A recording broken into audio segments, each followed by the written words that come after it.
Since its debut on Broadway in 1971, Jesus Christ Superstar has been performed many times by many stage productions. Each one displays the last week of the life of Jesus Christ up until his crucifixion by using the old-time Israel setting, but inserting the technologies of the modern era, as well as modernizing the dialogue, a term used very loosely since it's one of those sung-through musicals where it's all song with little to no dialogue. Not only has it been performed on stage, it was shot on location in Israel for a film during its popularity. As I said, the film displays the last week in the life of Christ, and it also displays Judas's conflicting feelings towards the new direction that Christ is taking his disciples. When the film came out, possibly the same feelings towards the stage version, there was criticism for how these events were displayed, mainly from religious groups like the Jews, the Catholics, and the Protestants. Not many people in those groups were a fan of how the figures were portrayed, the way Jesus was towards Mary Magdalene, who in this context is displayed as a prostitute. There's also the display that Judas sees Jesus as simply a human being.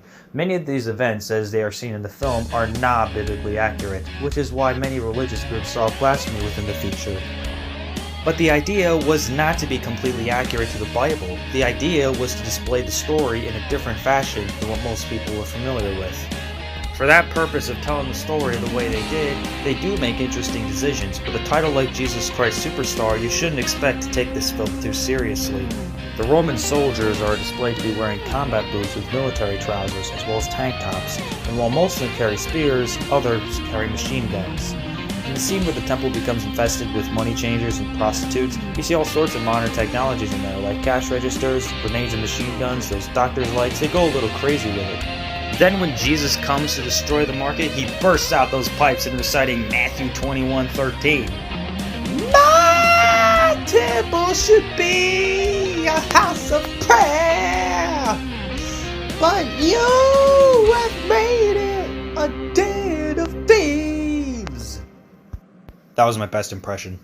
He goes crazy with throwing stuff to the floor, yelling at the wicked people to get out. He's sure taking this well, isn't he? There's a lot of songs in this movie, 29 in total, including reprises, the overture, and the scene just before the credits roll after Jesus was crucified. They all come at you in this rock fashion, well, almost all of them. Some of them are calm and slow. When those actors burst out the pipes, oh man is that something to listen to.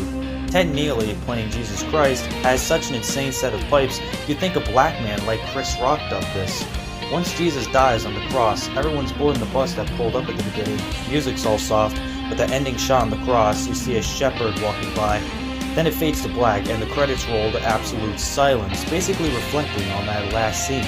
But anyway, we got some good tunes and some not so great tunes. In relation to the religious criticism, I can understand where they come from. There were many instances in which the name of God is used, and if it's taken out of context, it can definitely mean something different. But as a Christian myself, I understand that it was not meant to be said that way. Though I suppose the criticisms are also directed to the portrayals. Mary Magdalene in this version is shown as a prostitute, a portrayal as interpreted by many Catholics. All we really know is that she traveled with Jesus as a follower and witnessed his crucifixion and its aftermath. Maybe she was a prostitute at one point, maybe she wasn't. But in the end, it doesn't really matter. I would personally say it's not for a sophisticated mindset, but it can serve as a good way to get more people to read the Bible. Nothing particularly special, but sometimes you gotta have a bit of that strangeness accompany your growing knowledge of the Christian beliefs.